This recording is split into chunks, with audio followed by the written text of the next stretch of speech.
वीकेंडची सुट्टी, मित्रांसोबत गड किल्ले फिरण्याचा प्लॅन, सगळं कसं एकदम उत्साहात सुरू होतं. पण क्षणात असं काही घडलं ज्यामुळे हसत्या खेळत्या ट्रिपचा शेवट थेट मृत्यूच्या खाईत झाला. नमस्कार मित्रांनो.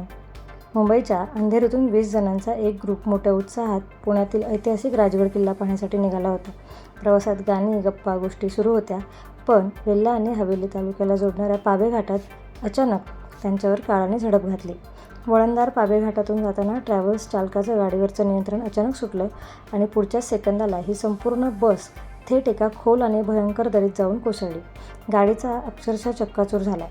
या काळजाचा टोका चुकवणाऱ्या भीषण अपघातात 2 जणांचा जागीच दुर्दैवी मृत्यू झाला, तर अनेक प्रवासी गंभीर जखमी झाले आहेत. हवेली आपत्ती व्यवस्थापन आणि स्थानिकांनी जीवावर उदार होऊन दरीत अडकलेल्या इतर प्रवाशांना बाहेर काढलं.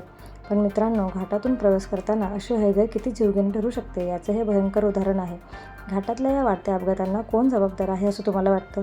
कमेंटमध्ये नक्की सांगा. आणि अशाच महत्त्वाच्या अपडेट्ससाठी चॅनलला लगेच सबस्क्राईब करा. नवनवीन बातम्यांच्या अपडेट्स सर्वात आधी मिळवण्यासाठी आमच्या मराठी न्यूज लाईव्ह या चॅनलला सबस्क्राईब करा व बेल आयकॉनला हिट करायला विसरू नका.